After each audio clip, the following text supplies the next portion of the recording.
السلام عليكم ورحمة الله وبركاته. بسم الله الرحمن الرحيم. الحمد لله رب العالمين، والصلاة والسلام على رسول الله وعلى آله وصحبه أجمعين. إن شاء الله تعالى أطر يالج عرستنا ولاستوساتشو مفلقو عرستوان من تلالج كورونا إثيوبيانا مسلموچ ይላል ማለት ነው። ሶስቱም የተለያዩ ነጥቦች ናቸው በአንድ አርዕስት ስር መነሳት ስለሚችሉ ነው ይሄን አርዕስት የሰጠኋቸው። እንደሚታወቀው ዓለም ላይ ወንጀል ተንሰራፋ፣ በደል በጣም በሰፊው ተስፋፋ፣ ጭቆና በዛ። አላህ ዝም ሲለን ሲታገሰን ሁሉ አልገባን እስኪል ድረስ አላህን ሁሉ ማማረር ተጀመረ። ብዙ በደሎች ተሰሩ። በዚህ ሰዓት አላሁ ሱብሓነሁ ወተዓላ እንመለስ ዘንድ ወደሱ ሊቀጣን ይሄንን ቫይረስ ላከ። ስሙ ምን የሚባል ኮሮና ቫይረስ በመባል የሚታወቅ ማለት ነው። እንደሚታወቀው ዓለምን በጠቅላላ ነው። አንድን አገር ለይቶ ሳይሆን ይሄ ፈተና የነካው ያው ኢትዮጵያ ወደሚለው አርዕስት በዚሁ እንገባለን ማለት ነው። አንድን አገር ለይቶ የመጣ ሳይሆን ፈተናው መላው ዓለምን ያናጋ ሆነ። ከዚህ በፊት ምናያቸው የፈተና አይነቶች ነበሩ። ሁለት ሀገሮች ጦርነት ውስጥ ይገባሉ። አንደኛው ሀገር መሬት መንቀጥቀጥ ይደርስበታል። አንደኛው ሀገር ኢኮኖሚው ግሽበት ውስጥ ይወድቃል። አሁን ግን ዓለምን ያዳረሰ የሆነ ፈተና ነው የመጣው። ለምን? ግሎባላይዜሽን በሚል ስም ብዙ አላህ የሚጠላው የሆኑ ስራዎች እየተፈጸሙ፣ ወለድን ራቁት ሲል አይ አንሰማም ተባለ። ብዙ መጥፎ ነገሮች ተንሰራፉ።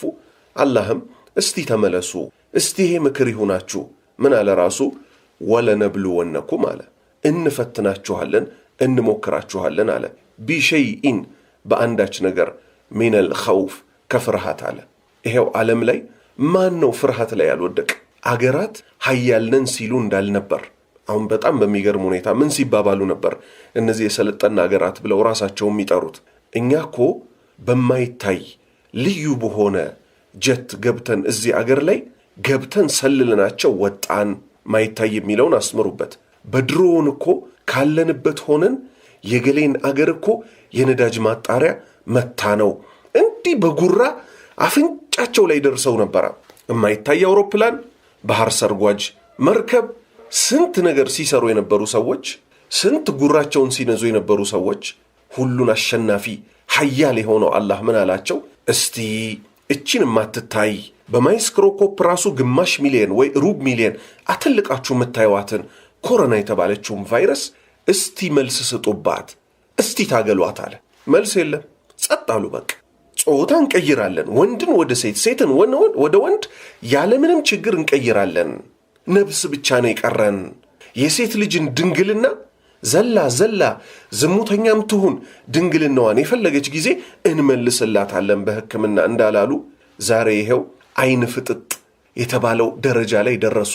ስለ ቫይረሱ የሚናገሩት ነገር ራሱ ምስራቅና ምዕራብ ነው። በሰዓት 36 ኪሎ ሜትር ይጓዛል ይሉሃል። ከአፈር ላይ በአቧራ ሊነሳ ይችላል ይሉሃል። አየር ላይ የለም ይሉሃል፣ አለ ይሉሃል። ማክሱን ልበሱ አትልበሱ፣ ውሃ መታጠብ ያለባችሁ እጃችሁን በሳሙና ቀድማችሁ ነው፣ አይ ገብታችሁ ከወጣችሁ በኋላ ነው።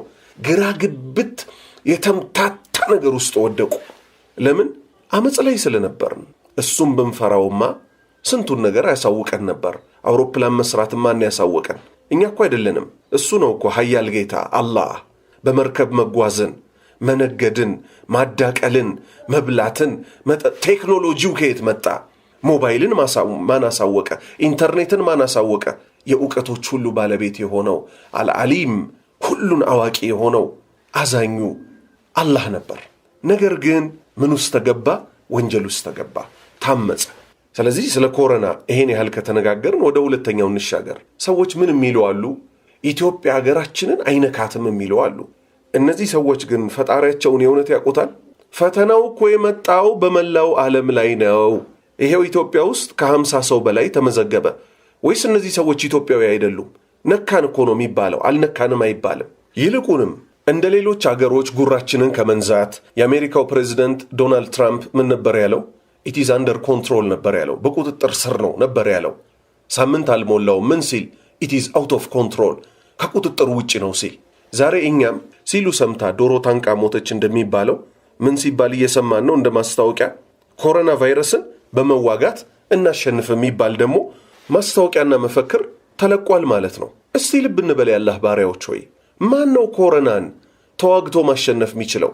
በመዋጋት በቴክኖሎጂ ማሸነፍ ቢቻል ኖሮ ማለት ነው ቻይና አሁን በደረሱበት ቴክኖሎጂ የሰው ልጅ ምግብ ቤት ገብቶ ሳንቲም አይከፍልም ከኪሱ አውጥቶ በስልክ ይከፋፈሉ ነበር እሱንም ቴክኖሎጂ ዘለው አሁን ሂሳብ እንዴት ነው የሚከፈለው 5G ቴክኖሎጂ የሚባል አላቸው ኢንተርኔት ማለት ነው ትገባለህ ምግብ ቤት ትበላለህ ፊትህን አሳይተህ ትወጣለህ ከፊትህ ላይ ዳታቤዙ ፊትህን አንብቦ ሳንቲም ቀንሶ ምን ያደርግ ነበር እዛው ሂሳብህ ይከፈል ነበር ግን መቆጣጠር ቻሉ አልቻሉ አሜሪካን ወሰዷት በዓለም እንደኔ ኃያል የለም አሜሪካ ማትገባበት ጉዳይ አለ በሁሉ አገር ፖለቲካ ግብረ ሰዶም መፍቀድ አለባችሁ ይሄን እንዲህ ማድረግ አለባችሁ ከአገሯ አልፋ የሰው አገር ታምስ የነበረች አገር ናት it is under control ብለው ነበር ቃሉ ራሱ ያው መልሰው ምን አሉ it is out of control አሉ ስለዚህ እኛ ኢትዮጵያን በጋራ ታግለን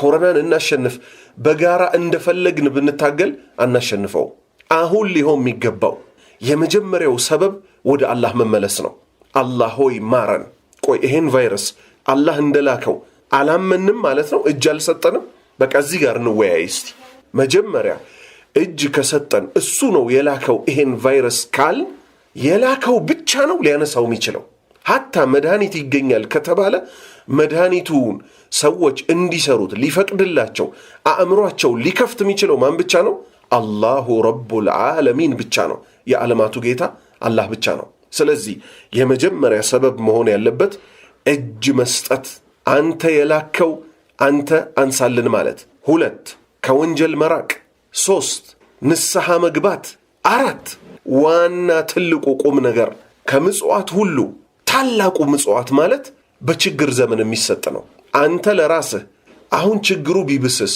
ኮሮና ተባብሶ ሚበላ ቢጠፋስ ብለ ተስፋ ልትቆርጥ በደረስክበት ሰዓት ተስፋ ይቆረጥምና በአላህ አውጥተ ገንዘብህን መስጠት ዛሬ ግን አንዱ ሀብታም ይመጣል መኪናውን ይከፍታል 10 ኩንታል 20 ኩንታሉን ግጥም አርጎ ሞልቶ ይሄዳል ለደሃዎቹ ኑሮ ሁሉ ተወደደባቸው በየለቱ የለት ጉርሻ ብቻ ላላቸው ኑሮ ተወደደባቸው ስለዚህ ምን አሉ ነብዩ ሰለላሁ ዐለይሂ ወሰለም አንቱም ተርዘቁና ቢዱዓፋኢኩም እናንተ እኮ ምትመጸወቱት ከአላህ ማለት ነው ምትረዘቁት ከአላህ እኮ በደካማዎቻችሁ ነው አሉ ለደካማዎቻችን ማዘን በየሰፈራችን በየዘመዶቻችን ስንት ድሃ አለ ዱቄቱን ሰበሰብን እሺ እዛ የሚበላው የሌለ ሰው አለ እና በሽታው ይሄ መከራ ይነሳል ከኛ አይነሳም እርስ በእርስ መተዛዘን ከዛ በኋላ ነው እነ እጅ መታጠብ በሳሙና ሰው አለመነካካት ምናምን የሚመጡት ከዛ በኋላ ነው ይሄ ማለት እነዚህን እንተውልል አይደለም ትልልቆቹን ሰበቦች ነው ማድረግ ያለብን እጅ መታጠብ ላይ ብቻ ትኩረት በማድረግ በሽታው አይነሳም አየር ላይ አለ አይደል የሚሉት እኛ በመታጠብ ብቻ አይነሳም ይሄ በሽታውን የላከው በሽታውን እንዲያነሳው ግን ማድረግ አለብን ንስሐ መግባት አለብን ማረን ማለት መቻል አለብን እኛ ኢትዮጵያውያንን አይነካንም የሚባል አባባል አለ ማለት ነው ይሄን አባባል ሙስሊሞች ከሆነ ያሉት ሊያዝኑ ይገባል ለምን እኛ መሃል ሚሰራው ወንጀል የትም ቦታ ታይቶ አይታወቅ ለምን ኢትዮጵያ እንደ እስልምና ስሟ ምንድነው ዳሩል ሂጅረተይን 2 ጊዜ ሷሃባዎች የተሰደዱባት ከማንም በፊት የመጨረሻው መልእክተኛ ነብዩ መሐመድ ሰለላሁ ዐለይሂ ወሰለም ይዘውት የመጡት መልእክት የደረሳት አገር ናት ከነ ባህሬን ከነ ዱባይ ከነ ኢራቅ ከተለያዩት አገሮች በፊት ሁሉ የደረሳት ማናት ማለት ነው ሀበሻ ኢትዮጵያ ናት ከመሆኑ ጋር እኛው አገር ላይ ነው አይደለም ግብረ ሰዶም ሲደመር ዝሙት ሲደመር ወለድ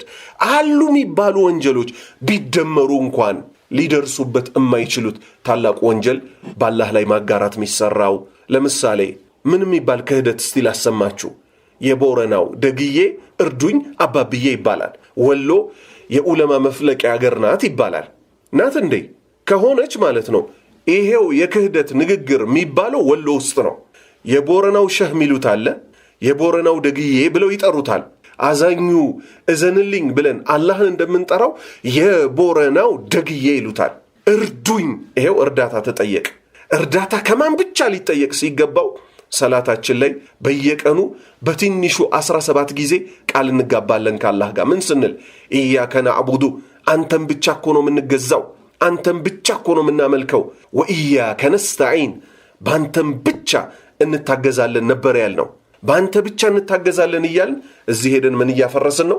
የቦረናው ደግዬ እርዱኝ አባብዬ ብለን ከአላህ ብቻ የሚጠየቀውን እርዳታ የኛን ዱዓ ከሚፈልጉት ሰው ሄደን እንለምናለን። የቦረናው ሸህ የኛን ዱዓ ይፈልጋል እንጂ እኛ እሱን ሄደን ምንለምነው አካል አይደለም።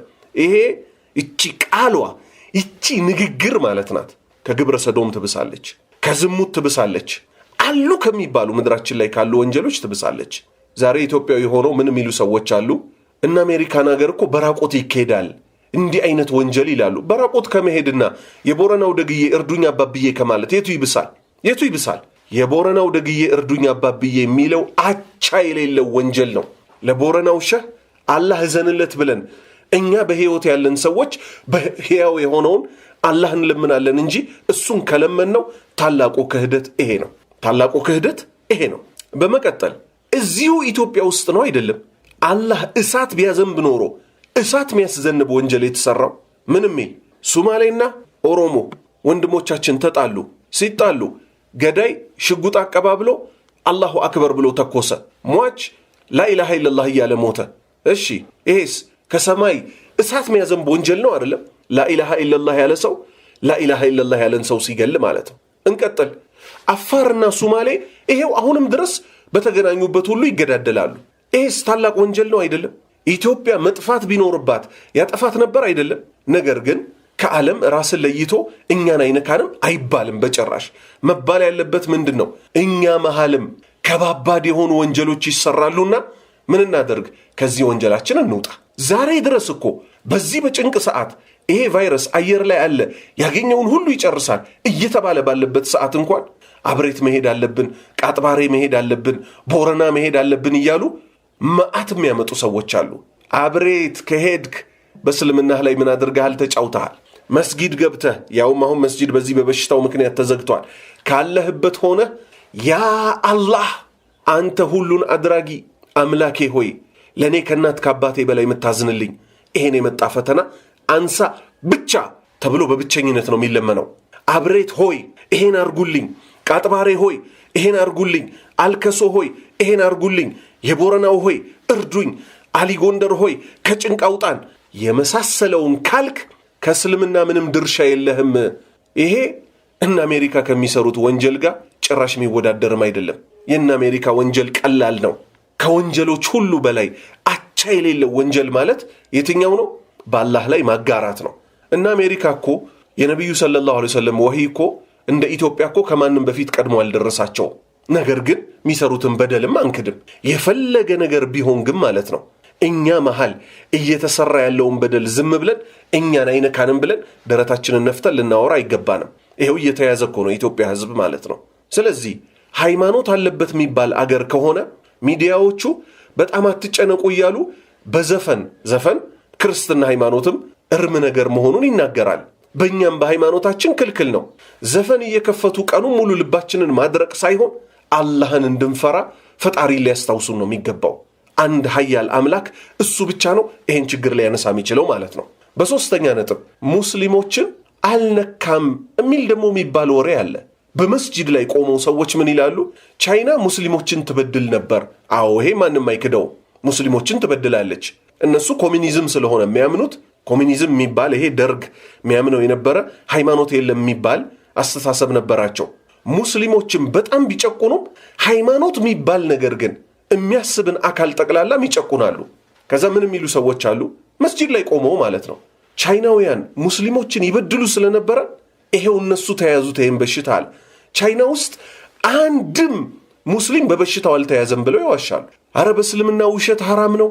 ቻይና ውስጥ ሙስሊሞች ሆነው የተያዙ አሉ። በሽታውን አላህ ያንሳው ነው የሚባለው። የማያውቁትን ውሸት መናገር ዋጋ የለውም። በሽታው ሙስሊምን አይነካም፣ ኢትዮጵያን አይነካም አይባልም። ይሄው ዓለምን አዳረሰ፣ ሙስሊሞችን አገኘ። ሳውዲ ውስጥ ሙስሊሞች ናቸው እንግዲህ ተያዙ። ዱባይ ሙስሊሞች ናቸው ተያዙ። ቱርክ ውስጥ ሙስሊም አለ ተያዘ። እሺ ምን እንበለው? ይሄን ቻይና ውስጥ እዛው ቻይና ውስጥ የተያዙ ሙስሊሞች አሉ። በሽታውን አላህ ያንሳው እንጂ የሚባለው ይሄ የጫት ወሬ ይመስል በየመንደሩ ተሰብስቦ ማይሆን ነገር መናገር በፍጹም አይገባም። የአላህ ባሪያዎች ሆይ በሽታውን አላህ እንዲያነሳው ሰበቦቹን እናሟላ። ከሰበቦቹ ቁጥር አንዱ ወደ አላህ መመለስ ነው። በሌሊትም በቀንም ወንጀል ሰሪዎች ነን፣ በሌሊትም በቀንም ማረን እንበል። በኮሮና ብቻ ደግሞ አይደለም የሚሞተው፣ ከኮሮና ውጭ ባሉ በሽታዎችም ይሞታል። ሞት ለኛ ከጫማ ክራችን የቀረበ ነው። ምን እናድርግ? በየቀኑ ዝግጁ እንሁን። ስንጠራ ለመሄድ ለወንጀላችን ንስሐ እንግባ፣ መልካም ሥራዎችን እናብዛ፣ በመንገዱ ላይ ቀጥ እንበል። አላህ ሲወስደን በሰላም እንዲወስደን መጨረሻችን እንዲያሳምርልን እንለምነው። ስለዚህ ምስኪኖችን እንርዳ። ምስኪኖቹ አሁን በጣም ተጨንቀዋል። የቀን ሥራ የሚሠራ አለ፣ የዕለቱን ይዞ መግባት የሚከብደው አለ። አስቸኳይ ጊዜ አዋጅ እየተባለ ነው። ያ ከሆነ መውጣት መግባት ሁሉ ላይችሉ ይችላሉ። አሁን እነ ታክሲ ሌሎች በመቆማቸው ሁሉ ምን ያህል እየተቸገሩ እንዳለ እያየን ነው ማለት ነው። ታዲያ እኛ ምድር ላይ ያሉት ካላዘን ማለት ነው ከሰማይ በላይ ያለው እንዴት ይዘንልን? አንዳንድ ጥሩ የሚያስደስቱ ነገሮች እየተሰሙ ነው። አንዳንድ አከራዮች ምን እያደረጉ ነው? በቃ ሰዎች አቅም እንደሌላቸው እያወቁ የዚህን የወር ቤት ኪራይ ትቻሃለው የሚሉ ማለት ነው። አላህ ያክብራችሁ፣ አላህ ይውደድላችሁ ይሄን ስራችሁን፣ ወንጀላችሁን በጠቅላላ በዚህ ሰበብ ተምራችሁ ጀነት በሰላም ግቡ ምትባሉ አላህ ያደርጋችሁ። እኛ እንዲህ ስናዝን ነው እሱም ያዝንልን። እንተዛዘን። አሁን መተዛዘን ብቻ ነው የሚያዋጣን ማለት ነው።